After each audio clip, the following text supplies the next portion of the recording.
Hello students, this is Dr. Anjali Srivastava, retired zoology professor, and this is my YouTube channel Adarsh Alia. This video is the series of the immune system जो हम अभी देख रहे हैं, जिसमें हम इसके पहले 6 लेक्चर्स देख चुके हैं। 7th लेक्चर मैंने एक और वीडियो बना लिया है जिसमें हम एक सारा टर्मिनोलॉजी को कंपाइल करके हमने प्रेजेंट करने की कोशिश की है। पर जब वो वीडियो बन रहा था तो मुझे लगा कि वो काफी लंबा हो रहा है और उसमें एक बहुत इंपॉर्टेंट टॉपिक छूटा हुआ है। बाकी के सब टॉपिक्स हम डिस्कस कर चुके हैं। जो एक इम्पॉर्टेंट टॉपिक जो मैम उस वीडियो में मैंने बार बार मेंशन किया कि इम्यूनोग्लोबुलिन छूटा हुआ है, हम अगले वीडियो में देखेंगे, बट वो तालमेल ठीक नहीं बैठ रहा था। इसलिए मैंने डिसाइड किया कि लेक्चर 7A करके मैं ये एक वीडियो और बना लूँ इम्यूनोग्लोबुलिन का, ये पहले रिलीज कर लूँ, इसके बाद लेक्चर 7 रिलीज करूंगी जिसमें 1 to 7 के सारे 7A तक के रादर सारे टर्मिनोलॉजीज को समराइज करके इसके बाद हम देखेंगे बी सेल टी सेल के रिसेप्टर्स, उनके स्ट्रक्चर्स, उनका एक्टिवेशन, उनका डिफ्रेंशिएशन, कैसे वो एंटीजन से इंटरेक्ट करते हैं, तो वो हम फिर देखेंगे। So let us see the immunoglobulin. ये बहुत इंपॉर्टेंट पार्ट एक मिस हो रहा है रिसेप्टर्स तक पहुंचने पर और डिटेल्स जानने के पहले। immunoglobulins, as the name says, this is a group of proteins. Immunoglobulins are nothing but the group of proteins that act as antibodies. हमने बॉडी में देखा, हमने इम्यून सिस्टम में देखा कि एंटीजन अटैक करते हैं और हमारा शरीर हमारे बी सेल्स बनाते हैं पर्टिकुलर टाइप ऑफ प्रतिरोधात्मक या प्रतिरक्षात्मक औजार बनाते हैं जो हमारे ऊपर इन्वेडर्स आ रहे हैं उनसे अपनी रक्षा करने के लिए। उन वो जो बनाते हैं उनको हम कहते हैं रिसेप्टर्स के पर होते हैं जो रिलीज होकर के ब्लड में आते हैं एज एंटीबॉडीज, और ये एंटीबॉडीज फिर काम करते हैं उन इन्वेडर्स पर जिनको हम कहते हैं antigens. These are another group of proteins जो इम्यून सिस्टम को ट्रिगर करते हैं एज एपिटोप या किसी और कॉम्प्लेक्स से मिलकर के हैप्टेंस के रूप में, और जहाँ एंटीबॉडीज के फॉर्म जो पैराटॉप करते हैं। तो ये सब हम देख चुके हैं। यहाँ पे हम देखें कि ये एंटीजेंस पर एक्ट करने के लिए जो एंटीबॉडीज बनते हैं they are group of proteins, और उनको हम कहते हैं, वो जो ग्रुप है उनको कहते हैं इम्यूनोग्लोबुलिन। बेसिकली इम्यूनोग्लोबुलिन और एंटीबॉडीज इंटरचेंजेबली यूज किए जाते हैं, but there are certain basic differences between immunoglobulin and antibodies. Immunoglobulin,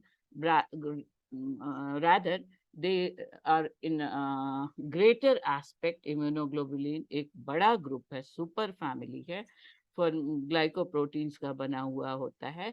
जो immunoglobulins, they are frequently they these immunoglobulins हम कह सकते हैं they refers to any class of structurally related proteins in the serum and in the cells of the immune system. ये पूरा group of proteins हैं जो immune system में हैं, और जो एंटीबॉडीज हैं वो पर्टिकुलर ग्रुप ऑफ इम्यूनोग्लोबुलिन्स हैं जो 5 तरह के होते हैं। वो 5 तरह के इम्यूनोग्लोबुलिन्स एंटीबॉडीज बनाते हैं। तो इम्यूनोग्लोबुलिन्स जब हम देखेंगे तो इम्यूनोग्लोबुलिन्स को आप इम्यून सिस्टम से जो रिलेटेड ग्लोबुलिन्स हैं उनको हम 2 मेजर ग्रुप में बांट सकते हैं। सरफेस इम्यूनोग्लोबुलिन्स जो प्रेजेंट होते हैं बी सेल रिसेप्टर के फॉर्म में बी सेल के सरफेस पर, और सीक्रेटेड इम्यूनोग्लोबुलिन जो इम्यूनोग्लोबुलिन के पर्टिकुलर टाइप के फॉर्म में एंटीबॉडीज के फॉर्म में ये सीरम में रिलीज हो जाते हैं, ब्लड सीरम में, और तब ये जाकर के अटैक करते हैं एंटीजन पर और उनको न्यूट्रलाइज करते हैं। ये इनका फंक्शन हो गया। ये एक पहला डिफरेंस हो गया। दूसरा डिफरेंस है इम्यूनोग्लोबुलिन और एंटीबॉडीज में कि इम्यूनोग्लोबुलिन, ये जो 5 तरह के इम्यूनोग्लोबुलिन आगे हम देखेंगे, अल्फा, जिसको यहाँ पे अच्छा हम इतना भी डिटेल्स ना देख करके हम सिंपली द गेम करके डी गेम करके एक बता दें इम्यूनोग्लोबुलिन के 5 टाइप्स। इम्यूनोग्लोबुलिन को रिप्रेजेंट किया जाता है बाय द टर्म आईजी। तो इस तरह से D, IgG, ID, IgD, IgA, IgM और आईजीई, ये 5 इम्यूनोग्लोबुलिन हैं। इनको कलेक्टिवली हम इम्यूनोग्लोबुलिन कहते हैं। ये हेवी चेन पर प्रेजेंट होते हैं। लाइट चेन, हेवी चेन अभी हम देख लेते हैं। परंतु एंटीबॉडी जो है, एक पर्टिकुलर अगर हम एंटीबॉडी की बात करें तो एक एंटीबॉडी में एक कोई पर्टिकुलर ये इम्यूनोग्लोबुलिन प्रेजेंट रहेगा, चाहे वो जी होगा, चाहे वो ई होगा, चाहे वो डी होगा, चाहे वो एम होगा, चाहे वो ए होगा। तो ये एक पर्टिकुलर एंटीबॉडी है। पर कलेक्टिवली हम कहते हैं कि एंटीबॉडीज में 5 तरह के इम्यूनोग्लोबुलिन पाए जाते हैं। अब इन नेक्स्ट स्लाइड में इसका एक एक करके एक एक लाइन हम देख सकते हैं। These are produced by plasma cells, white blood cells के फॉर्म में प्रेजेंट रहते हैं, that we have already seen. And various immunoglobulin classes and sub classes, जो हमने कहा कि 5 तरह के प्रेजेंट होते हैं, they are nothing but the isotypes of the immunoglobulins. These 5 types of isoglobulins are the D game that we will see in the next slide. So these are they are collectively known as, these immunoglobulins can be collectively referred as Y-shaped proteins. इनको अगर हम इनका detail structure देखें तो एक एक immunoglobulin 4 chain के बने हुए होते हैं। 2 हेवी चेन होते हैं, 2 बड़े चेन होते हैं, लार्जर लंबे होते हैं, बड़े होते हैं, they are the heavy chain. और इनका जो ये वाई वाला जो आर्म है, यहाँ पर प्रेजेंट होते हैं 2 छोटे chain, they are the light chain. ये स्ट्रक्चर समझ लीजिए, फिर हम आगे तेजी से बढ़ेंगे। अब ये हेवी चेन हो गया, ये लाइट चेन हो गया। चाहे हेवी चेन का हो, चाहे वो लाइट चेन का हो, दोनों चेन में ये 2 भागों में बंटे हुए होते हैं। ये एक भाग होता है पहले आगे का भाग, इसको हम कहते हैं वी रीजन या वेरिएबल रीजन। तो ये भी वेरिएबल, ये वी हो गया इसका, ये वी हो गया इस चेन का, ये वी हो गया इस चेन का, वेरिएबल रीजन। अब दूसरा जो नीचे का भाग है, this is said as the constant region. तो नाम से ही पता चल रहा है, वेरिएबल मतलब ये बदलता रहता है। जिस तरह के एंटीबॉडी पे काम करना है उस तरह का इम्यूनोग्लोबुलिन एक्टिवेट होगा। उस एंटीबॉडी का जिस तरह के एंटीजन पर काम करना है, सॉरी, जो एंटीजन भी तो एक प्रोटीन है, उस प्रोटीन के साथ जो प्रोटीन को एंटीबॉडी के प्रोटीन को कंबाइन करना होता है, वो वैरी होता रहता है। क्योंकि ये जो आर्म है एंटीजन का, जो वाई शेप का इम्यूनोग्लोबुलिन होता है, यहाँ पे आके एंटीजन फिट होगा, यहाँ पे पैराटॉप होगा। ये हम देख कर क्या है। तो ये हो गया वेरिएबल रीजन, जबकि नीचे का भाग जो है ये कांस्टेंट होता है चारों चेन में। सो ये this is represented by C. अब इसमें जो सी है, this constant region is represented by C. तो ये हो गया आपका वी रीजन, ये हो गया C region of each Y arm. Now another important thing is, अब ये जो कांस्टेंट रीजन है, ये जो 2 हेवी चेन्स हैं, इनमें ये 3 भाग में बटे होते हैं, C1, C2 एंड C3। ये 3 रीजन में डिवाइडेड है। दिस इज C1, यहाँ पे हो गया, दिस इज C1, यहाँ पे आएगा C2 और नीचे की तरफ जाएगा C3। ये डायग्राम मेरा बड़ा खराब चलता है, तो हम नीचे के जो प्रिंटेड डायग्राम्स हैं वो देख लेंगे हम। तो ये स्ट्रक्चर अभी हम यहाँ पे देख रहे थे। तो ये एक इम्पॉर्टेंट हो गया, वेरिएबल रीजन हो गया, कांस्टेंट रीजन हो गया। कांस्टेंट रीजन हेवी चेन में C1, C2, C3 लंबे होते हैं, और लाइट चेन में एक V होगा, एक C होगा। हियर एक V होगा, एक C होगा। Another important thing is disulphide bonds. ये जो यहाँ पे जो आर्म्स हैं, ये भी यहाँ पे जुड़े रहेंगे, ये यहाँ पे जुड़े रहेंगे, और ये जो 2 हेवी चेन्स हैं ये जुड़े रहेंगे। ये जो जुड़े रहते हैं एक दूसरे से, दिस रीजन में, और ये दोनों रीजन मिलकर के यहाँ पे जुड़े रहेंगे, जिसको हम यहाँ पे आप देख सकते हैं। दिस इज द रीजन, यहाँ पे जुड़े हुए हैं, यहाँ पे जुड़े हुए हैं, और यहाँ पे जुड़े हुए हैं। तो ये जो ग्रीन कलर की रेखा है, दिस जो ज्वाइन कर रहा है उसको हम हिंजे कह सकते हैं। और ये जो रेड कलर स्ट्रक्चर्स हैं, ये डाइसल्फाइड बॉन्ड हैं, 2 सल्फर मॉलिक्यूल्स मिलकर के बनाते हैं। तो ये ग्रीन कलर हिंजे रीजन है, और ये हिंज्ड रीजन है, और ये जो चेन्स को ज्वाइन करने वाले जो रेड कलर के बॉन्ड दिख रहे हैं, they are the disulphide bonds. So this is the basic structure of a Y-shaped immunoglobulin. अब ये इम्यूनोग्लोब्यूलिन के, जैसा मैंने कहा, 5 आइसोटाइप्स होते हैं। तो the structure we have seen now, the functions we will see in very short. जो बेसिकली फंक्शन, हम जब डिफरेंट टाइप्स ऑफ आईजी देखेंगे तो वो टाइप्स अलग अलग क्या काम करते हैं वो देख लेंगे। सो दिस इज, यहाँ पे हमने देखा ये आपका जो the 4 chain structure of N antibody और इम्यूनोग्लोबुलिन मॉलिक्यूल है, जिसमें L is for light chain, H for heavy chain, this is disulfide bridge, this is variable region, this is constant region. Constant region is divided into constant 1, constant 2 and constant 3. This is constant 1, this is constant 2 and constant 3. So this is the basic structure. Another important structure is variable regions और light regions के जो short arm Y के जो दो ऊपर के arms हैं, that is called as FAB, that is specific to antigen region, and this tail region of the Y is called as the FC fragment, FAB fragment and FC fragment. Constant region together form the FC fragment, while the variable regions together form the FAB fragment. This is the FAB and this is FB fragment. So this is the basic structure of an immunoglobulin, that is typically it is called as the gamma structure. Now this, as we have seen, अभी हमने देखा कि ये immunoglobulin जो groups हैं, ये जब functional होते हैं एंटीबॉडी के रूप में, तो अलग अलग इनके आइसोटाइप फंक्शनल होते हैं, अलग अलग काम करते हैं। ये जो 5 फॉर्म है, one is IgG, this is represented by IG gamma भी इसको कहते हैं, IgA और IG alpha, this is found in breast milk, mucus and blood. IgG, ये सब, इसको G से आप समझ सकते हैं, सबसे ज्यादा 80% ऑफ जो total amount of immunoglobulin found in serum is of this type IgG और गामा टाइप। जिसमें हेवी चेन इसका जो होता है वो गामा है। And as we have already seen, अभी हम बता भी चुके हैं और फिर से हम देखेंगे कि जो डिफ्रेंसिएशन है 5 टाइप आइसोटाइप के ग्लोबुलिन के, वो सिर्फ हेवी चेन में पाए जाते हैं। जो लाइट चेन है वो हमेशा आइदर कप्पा और लैम्डा टाइप के होते हैं। ये चारों टाइप में, पांचों टाइप के जो इम्यूनोग्लोबुलिन है, ये जो डिफरेंस है ये इनके सिर्फ हेवी चेन में है।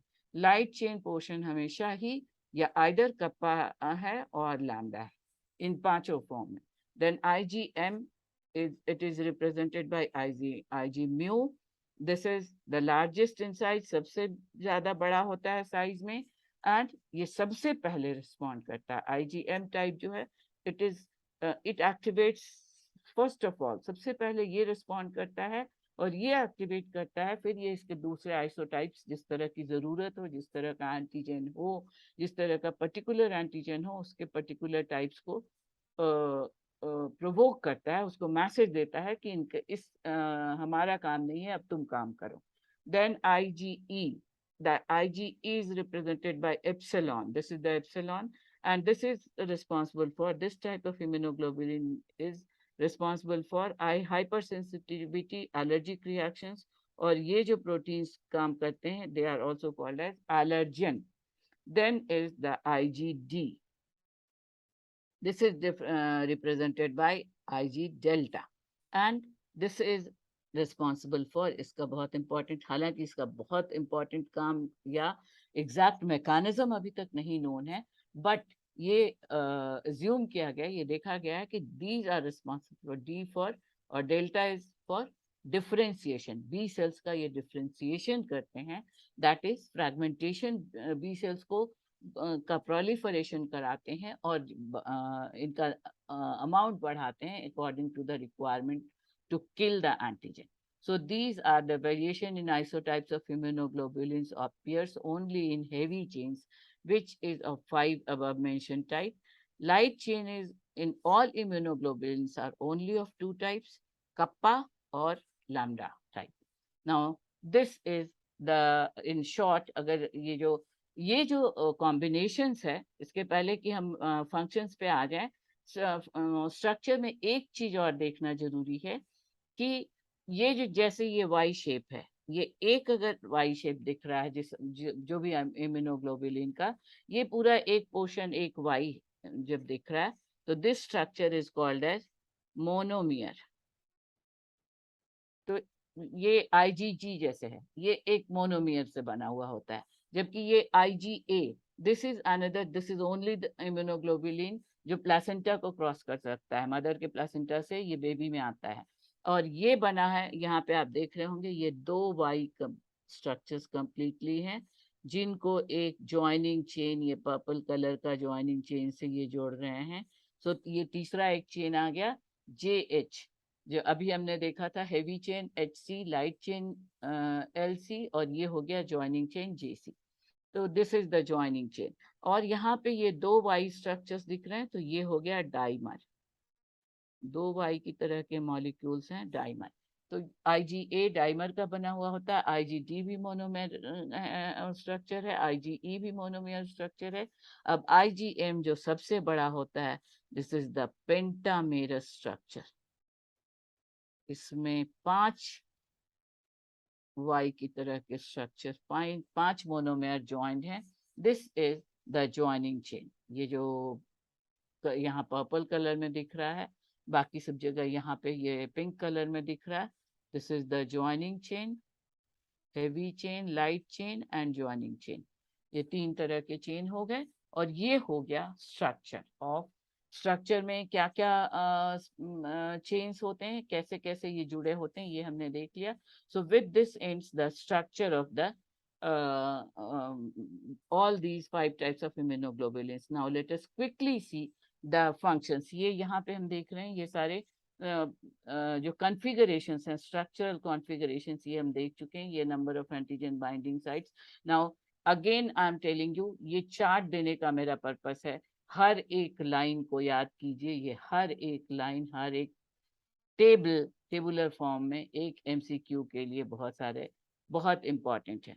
अब हम यहाँ पे देखते हैं इम्यूनोलॉजिकल इम्यूनोग्लोब्युलिन्स के क्लासेस और उनके बायोलॉजिकल फंक्शंस। इनका इंपॉर्टेंट फंक्शंस यही एक बचा हुआ है इस वीडियो में। Now start with IgM. ये हम पहले ही देखा कि ये लार्जेस्ट इम्यूनोग्लोब्युलिन्स हैं, साइज में बड़े हैं, बट सीरम में इनका लेवल होता है 5%। ये दो तरह के हो सकते हैं, मोनोमियर भी हो सकते हैं, पेंटामेरस इनका ज्यादा फेमस है। पेंटामेरस टाइप हमने देखा, दिस इज आईजीएम। यहाँ पे ये पेंटामेरस फॉर्म है, 5 फॉर्म्स हैं जो एक ज्वाइनिंग चेन से जुड़े होते हैं। इनके इंपॉर्टेंट फंक्शंस है, membrane bound immunoglobulin on the surface of immature and mature B cells पे होते हैं। एक चीज इम्यूनोग्लोबुलिन्स में एक और डिफरेंस इम्यूनोग्लोबुलिन और एंटीबॉडी का ये होता है कि इम्यूनोग्लोबुलिन्स एक ट्रांसमेम्ब्रेन पोर्शन उनका होता है, जिससे कि वो बी सेल के मेम्ब्रेन से जुड़े हुए होते हैं, बट वो ट्रांसमेम्ब्रेन उन एंटीबॉडीज में नहीं पाया जाता है। जो फंक्शनल इम्यूनोग्लोबुलिन्स हैं, जो एंटीबॉडी की तरह काम करते हैं, वो फ्रीली ब्लड के सीरम में आ जाते हैं, उनका वो ट्रांसमेम्ब्रेन रीजन डिसइंटीग्रेट हो जाता है और वो फ्री होकर के सीरम में आ जाते हैं। Now let us come to back to the immunoglobulin types. IgM 5% in serum, they may be monomer, they may be pentamer, and their function, first antibody produced in a primary response। सबसे पहले जो activate होता है, जो immune response create करता है, वो है आईजीएम इम्यूनोग्लोबुलिन और आईजी म्यू। इसको रिप्रेजेंट करते हैं, इसके पहले की स्लाइड में हमने देखा है, it is represented bye IG mu. They effect efficient in binding antigens with many repeating epitopes such as viruses and classical complement actions। They show the complement actions। ये इसमें बहुत सारे रिपीटिंग, बहुत सारे एपिटोप्स होते हैं, और ये वायरसेस बैक्टीरिया को, पैथोजेंस के मेजर पार्ट को कैच करके न्यूट्रलाइज कर सकते हैं, जिसको हम कहते हैं killing.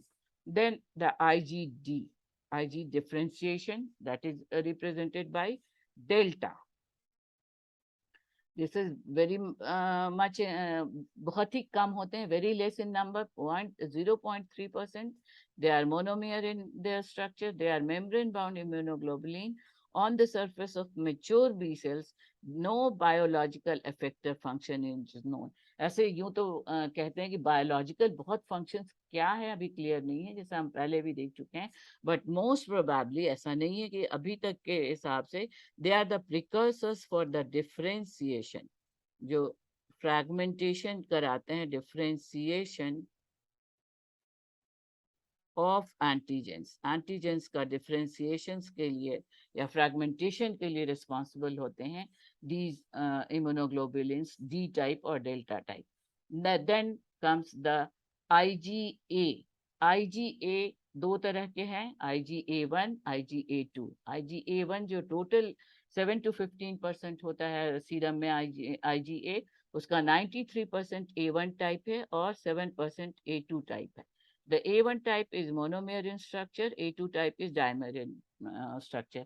Now, this is the only immunoglobulin that can cross the placenta of the mother and reaches the infant body through the breast milk and through the blood also. And that this IgA is responsible for the immune actions or immunity of the infant.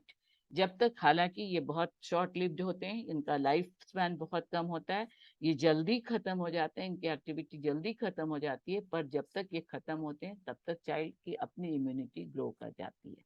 So these are the predominant antibody class in secretions. ये secretions में पाए जाते हैं, saliva, tears, breast milk, mucosa, और ये placenta के through भी जाते हैं. They form the first line of defense against infection by microorganisms. That is first line of defense. अगर आपको याद होगा, innate immunity के लिए majorly responsible हैं. Now the IgG, as the name says, G is general. हालांकि इसको represent करते हैं by the symbol gamma. This is 85%, सबसे ज्यादा ये IgG जनरल शब्द से ही आपको याद रखना चाहिए. दिस इज IgG 85% फाउंड, पूरा जो इम्यून सेल्स हैं उसका 85% ब्लड सीरम में पाया जाता है. They are monomer in structure, most abundant plants with 4 types, IgG1, IgG2, IgG3, IgG4. 4 तरह के होते हैं, अलग अलग फंक्शंस कहते हैं. This IgA is found in breast milk, and this IgG is the only the immunoglobulin that crosses the placenta. जो हमने कहा था IgA, I'm sorry, that was wrong. IgG crosses the placenta and is responsible for passive immunity. ये हम एकदम शुरू में ही देख चुके हैं. पैसिव इम्यूनिटी का मतलब हुआ मदर से बच्चे में जैसे आ रहा है, इसको पैसिव इम्यूनिटी कहते हैं. या कुछ ऐसे इंजेक्शंस होते हैं जिनके थ्रू, जैसे स्नेक वेनम को काटने के लिए जो हॉर्स से लिया हुआ वेनम से ट्रीट किया जाता है, तो ऐसी इम्यूनिटीज को थर्ड एजेंट के थ्रू, थर्ड मीडियम के थ्रू जब एक्टिवेट कराते हैं, तो that is called as passive immunity. Then it is also responsible for opsonization. ये पहले के वीडियोस में हमने देखा था, ऑप्सोनिन बहुत सारे पर्टिकुलर ग्रुप ऑफ प्रोटीन है that is produced by the antibodies to kill the bacteria. Particular type of opsonization जिसको कहते हैं, बैक्टीरिया को किल करते हैं. Now the lowest amount of immunoglobulin that is present into the blood is 0.02 to 0.03% of immunoglobulin is IgE, Ig epsilon. That is monomer. Its function is defense against parasite. ये hypersensitivity, allergies, ये सबसे body को protect करता है. इन forms of allergen, allergen ये जो proteins बनाते हैं उसको एलर्जेन भी कहते हैं. Associated with hyper sensitivity, allergies and found mainly in tissues. तो ये हो गया. एक और चीज जो यहाँ पे बताना भूल गए, आप इसको याद कैसे रख सकते हैं. डी को हम डी से रिलेट करते हैं. ये इम्यूनोग्लोब्युलिन्स के 5 फॉर्म्स हो गए, IgD, IgG, IgA, IgM, IgE. इसको आप गेम्ड भी करके याद रख सकते हैं, GAMED. गेम्स की जगह गेम्ड करके भी याद रख सकते हैं. सो this is the today's functions. ये फिर एक मैंने स्मॉल चार्ट के रूप में दे दिया है. ये सारे फंक्शंस के साथ, स्पेसिफिसिटी के साथ, मॉलिक्यूलर वेट किसका कितना है, कितना लेवल है, ये चार्ट फिर आपको इसका हर एक लाइन आपका एक एमसीक्यू बना सकता है, चाहे वो लैंग्वेज में हो चाहे वो फिगर्स में हो। So do like share and subscribe the channel. और सब्सक्राइब करने का मतलब स्टूडेंट्स बिल्कुल फ्री है, लाइक करने में भी पैसे नहीं लगने, सब्सक्राइब करने में भी पैसे नहीं लगने हैं। पर अगर आप सब्सक्राइबर बढ़ता है तो आपके लिए ये फायदा है कि अगर YouTube मुझे एक लिंक देता है तो हम लाइव क्लासेस कंडक्ट करके आपके प्रॉब्लम सॉल्व कर सकते हैं। So do like share and subscribe the channel. Thank you. Description box देखिए, डिस्क्रिप्शन बॉक्स में कुछ जो डिटेल्स छूटे हुए लगेंगे वो मैं डाल दूंगी, और अपने कमेंट्स दीजिए अगर आपको कुछ स्पेसिफिक जानना है तो। Press the bell icon to gate